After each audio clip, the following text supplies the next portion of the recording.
Бейиш нуру.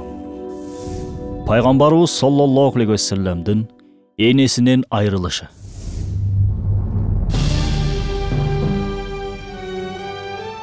Айлана жымжырт. Асман мемирип, кыбыраган жан жок. Кудум эле баары тилин жутуп алгандай тымтырс эле.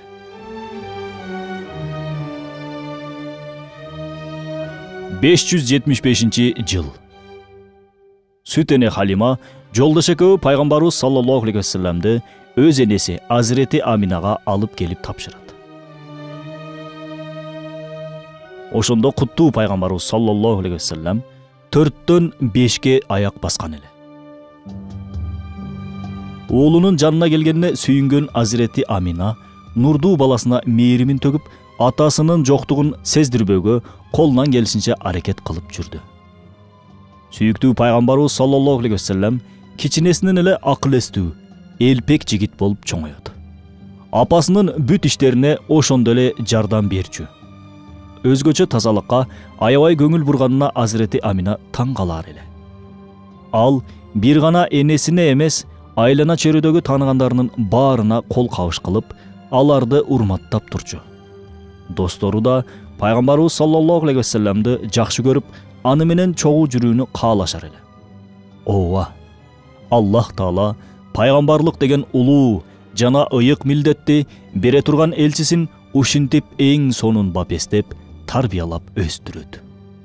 Убакыт өтүп жатты. Пайгамбарыбыз саллаллаху алейхи ва саллам 6 жашта. Ошондо Азирети Амина Мадинага барып келүүнү чечет.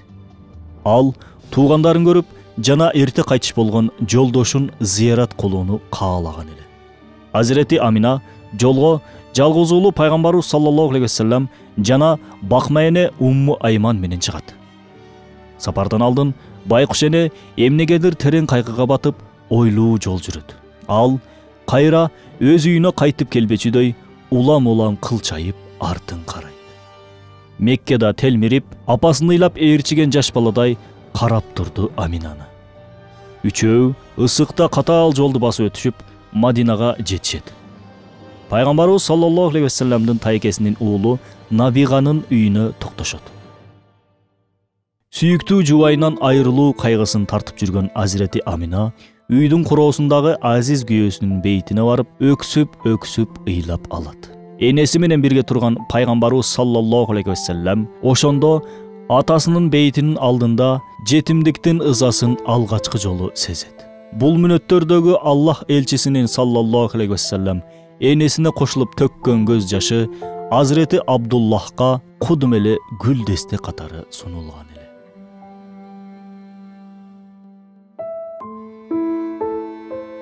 Ошентип, бир айдан соң Азирети Амина ааламдын мырзасы менен кайра Меккеге кайтууну чечет.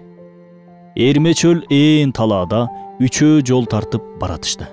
Жарым жолду арымдап калганда Азирети Амина күтүүсүздөн өзүн жаман сезип кыйнала баштайт. Абва деген айылга жакын жерде бир дарактын көлөкөсүнө токтогонго аргасыз болушат.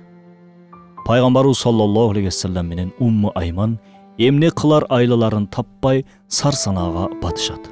Бир кезде Азирети Амина таптакыр алы кетип, тулку боюн көтөрө албай жерге кулайт. Сүйүктүү пайгамбарыбыз саллаллаху алейхи ва салламдын жүрөгүн энесинен ажырап калуу коркуусу мыкчып, көздөрүнөн жаш төгүлөт. Айлана жымжырт, асман мемирип тыптынч. Кыбыраган жан жок. Кудум эле баары тилин жутуп алгандай. Пайгамбарыбыз саллаллаху алейхи ва саллам бүт күч кубатын эркин топтоп, "Апаке, кандайсыз?" деп сурайт. Жүрөгүнөн мээрим төгүлгөн эне жалгыз уулунун кайгы чегип кыйналбашын каалап турган. Оорусу күчөп, жаны кыйналып жатса да, бар күчүн топтоп, "Айланайын балам, баары жакшы. Эч жеримде эле ооруган жок" деп жооп берет. Бул эки ооз сөздү араң айткан Амина эстен танып өзүн жоготот. Сүйлөгөнгө да дарманы калбай калат. Бир маалда араң гана "Суу" дейт. Пайгамбарыбыз саллаллаху алейхи ва саллам аткан октой жетип барып, суу алып келип, апасынын эриндерине тамчылатат. Амина Суу кармаган пайгамбарыбыз саллаллаху алейхи вассаламдын жумшак колдорунан кармап, аны сүйкүмдүү жүзүнө карайт. Ааламдын мырзасы саллаллаху алейхи вассалам энесин бир аз өйдөлөтүп башынан кучактайт. Бул учурда анын көздөрүнөн аккан куттуу жашы жазгы жамгырдай себелеп энесинин кийимине тамчылап жаткан эле. Энеси да көздөрүн ачып уулунун нур чачкан жүзүнө тое карап, колдорунан эне мээрими менен сылайт.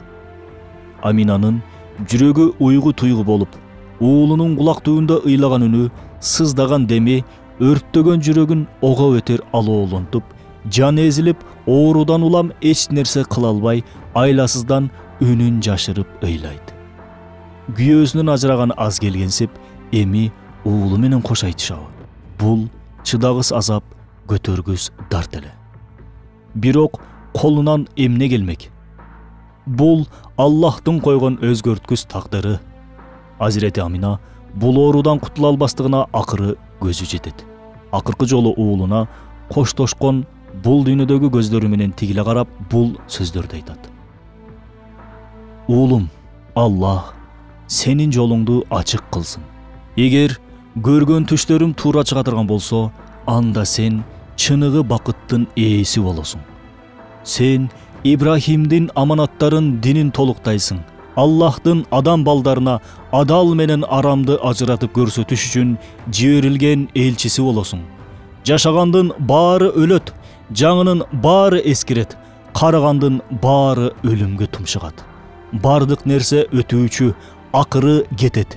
Ооба, мен да өлөм, бирок ысымым түбөлүк эскерилет. Анткени таптаза уул төрөп, артыма кайырлуу эскертүүчү калтырып жатамын.